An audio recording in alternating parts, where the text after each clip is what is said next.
May 5 വിശ്വപ്രസിദ്ധ ദാർശനികനും വിപ്ലവകാരിയുമായ call മാർക്സിന്റെ ജന്മദിനമാണ്. ലോകത്തെ മാറ്റിമറിച്ച ചിന്താഗതികളുടെ പിതാവായ മാർക്സിനെ സ്മരിക്കാൻ ഇതിലും നല്ലൊരു ദിവസമില്ല. ഇന്ത്യയിലെ രാഷ്ട്രീയ സാഹചര്യങ്ങൾ നോക്കുമ്പോൾ ഇടതുപക്ഷത്തിന് ഇത് വലിയൊരു വെല്ലുവിളിയുടെ കാലഘട്ടമാണ്. 2026 നിയമസഭാ തിരഞ്ഞെടുപ്പ് ഫലങ്ങൾ പുറത്തു വരുമ്പോൾ ഇന്ത്യയിൽ കമ്മ്യൂണിസ്റ്റ് ഭരണമുള്ള ഏക സംസ്ഥാനമായിരുന്ന കേരളത്തിലും ഭരണം നഷ്ടപ്പെട്ടിരിക്കുന്നു എന്നത് ചരിത്രപരമായ ഒരു മാറ്റമാണ്. എന്താണ് യഥാർത്ഥ കമ്മ്യൂണിസം? മാർക്സിന്റെ കാഴ്ചപ്പാടിൽ കമ്മ്യൂണിസം എന്നത് വെറും ഒരു രാഷ്ട്രീയ പദ്ധതിയല്ല, മറിച്ച് ചൂഷണരഹിതമായ ഒരു സാമൂഹിക ക്രമമാണ്. അതായത് വർഗരഹിത സമൂഹം, ക്ലാസ്ലെസ് സൊസൈറ്റി. സമൂഹത്തിൽ മുതലാളി എന്നും തൊഴിലാളി എന്നുമുള്ള വിഭജനം ഇല്ലാതാവുകയും എല്ലാവരും തുല്യരാവുകയും ചെയ്യുന്ന അവസ്ഥ. മറ്റൊന്നാണ് ഉൽപാദന മാർഗങ്ങളുടെ പൊതു ഉടമസ്ഥത. കൃഷിയിടങ്ങളും ഫാക്ടറികളും ഏതെങ്കിലും വ്യക്തികളുടെ കൈവശമായിരിക്കാതെ സമൂഹത്തിന്റെ മൊത്തം നിയന്ത്രണത്തിലായിരിക്കുക. ഓരോരുത്തരിൽ നിന്നും അവരുടെ കഴിവിനനുസരിച്ച്, ഓരോരുത്തർക്കും അവരുടെ ആവശ്യത്തിനനുസരിച്ച്. ഇതാണ് മാർക്സിന്റെ തിയറിയുടെ കാതൽ.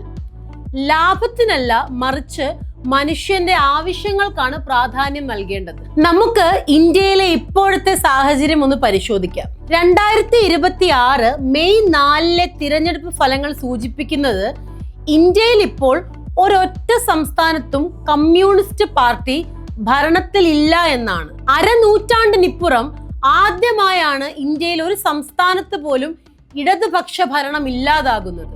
ലോകത്തിന് തന്നെ മാതൃകയായ കേരള മോഡൽ വികസിപ്പിച്ചെടുത്ത പ്രസ്ഥാനത്തിന് സ്വന്തം കോട്ട നഷ്ടമായത് വലിയ ആഘാതമാണ്. അടുത്തതാണ് ബംഗാളും ത്രിപുരയും. നേരത്തെ തന്നെ ഭരണത്തിൽ നിന്ന് പുറത്തായ പശ്ചിമ ബംഗാളിലും ത്രിപുരയിലും തിരിച്ചുവരവ് നടത്താൻ കഴിയാത്തത് പാർട്ടിയുടെ അടിത്തറ ഇളകി എന്നതിന്റെ സൂചനയാണ്. വർദ്ധിച്ചു വരുന്ന സാമ്പത്തിക അസമത്വവും തൊഴിലില്ലായ്മയും നിലനിൽക്കുന്ന ഇന്ത്യയിൽ മാർക്സിസ്റ്റ് ആശയങ്ങൾക്ക് വലിയ പ്രസക്തി ഉണ്ടെങ്കിലും അത് വോട്ടാക്കി മാറ്റാൻ ഇടതുപക്ഷത്തിന് കഴിയുന്നില്ല എന്നത് ഒരു പോരായ്മയായി വിലയിരുത്തപ്പെടുന്നു. ഭരണം നഷ്ടപ്പെട്ടാലും മാർക്സിന്റെ ആശയങ്ങൾ ഒരിക്കലും മരിക്കുന്നില്ല. മുതലാളിത്തം സൃഷ്ടിക്കുന്ന പ്രതിസന്ധികൾ ഇന്നും ലോകത്ത് ചർച്ചയാകുന്നുണ്ട്. ദരിദ്രരും ധനികരും തമ്മിലുള്ള അകലം വർദ്ധിക്കുമ്പോൾ മാർക്സിസം വീണ്ടും പഠന വിഷയമാകും. തൊഴിലാളികൾക്ക് അവരുടെ ചങ്ങലകളല്ലാതെ മറ്റൊന്നും നഷ്ടപ്പെടാനില്ല. അവർക്ക് കീഴടക്കാൻ ഒരു ലോകമുണ്ട്.